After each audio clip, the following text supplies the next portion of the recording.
My grandfather started it in '71, and then from there it was passed down into my uncles, and from there it just worked its way down to me. The company's based out of Tidewater, which is just inland from Walport. 95% of our operations are in the Coast Range. We employ right around 30 people. We're in Western Oregon. We're on the western slopes of the Coast Range, probably about 5 miles as the crow flies from Toledo. So some of the resources that we needed the log to be mined of is marble murrelet habitat, as well as fish streams within the unit. We had marble murrelet habitat on the east and west side of this unit. With the murrelet, we had time-in restrictions. The murrelet will leave its nest in the mornings, usually from daylight to about 2 hours after daylight. That would start us late in the morning. At times we were not able to start logging until 7:30, 7:45, depending. It changes every day. We also had fire restrictions during that time. So the logger was in a level 2, and we did have some level 2 timing. They had to shut down at 1 o'clock.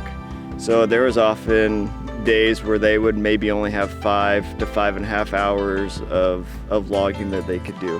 So sometimes we were working from 7:30 to 1 o'clock, 7:45 to 1 o'clock. So navigating that channel and still trying to be productive was very difficult. That put a financial burden on how we were able to still do this successfully. Making sure everyone in place and knew the plan for the day was really critical to keeping this unit productive. The marble murrelet is a seabird that nests in older trees. So basically any tree that has a platform or a limb that's over about 4 inches in diameter can be a potential roosting spot for it to build its nest. So we don't want to impact that species. We want to do everything that we can to protect the bird and hopefully get the populations up. One of the hard things about that is that with this unit, we did not do any tail holding within that murrelet habitat. We had to keep our tail holds within our property. So that really limited where we could have our tail holds, where we could hang our lines. The fish stream in the bottom had a 60-foot buffer on it, and we had a back hillside beyond that we had to downhill log across the stream buffer. In the stream buffer, we did not cut corridors. We chose to full suspend over top to minimize damage in the stream buffer, and we were able to do that by setting the yarder back far enough with an elevated tail halt to get enough full suspension. And we had to be, the fir trees and alder trees and everything else that we had flying across there, and we had to be a minimum of 150 feet above the stream buffer in order to fully suspend without touching the tops of the alder trees, and picked natural corridors through the stream buffer. Once we got to the stream buffer, we wouldn't let them swing side to side.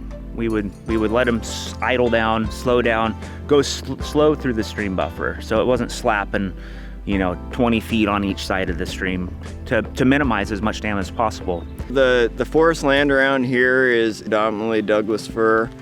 We do have some hemlock, alder, maple, a little bit of spruce. The challenges with the mixed species on this particular unit, we had sorts of alder, hemlock, spruce, fir, oversized maple.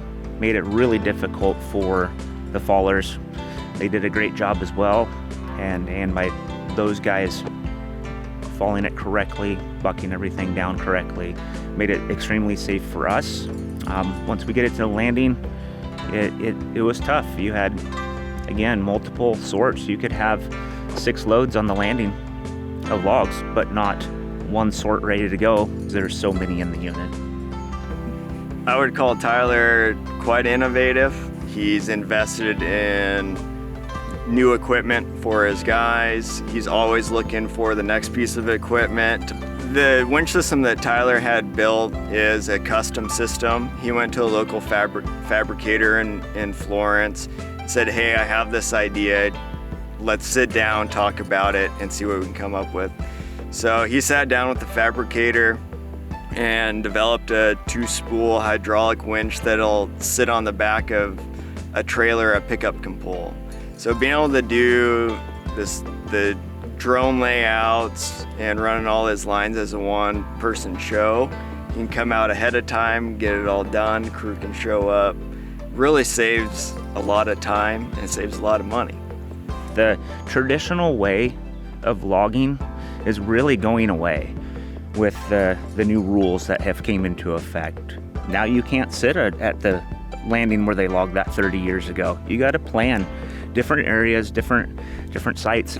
Smallwood Logging shares a lot of the same values that Weyerhaeuser has. They want to take care of the land. They're a multi-generational company. Goes to show that from when they started, they were thinking about future generations. Everything that you want in a logger, they have those attributes.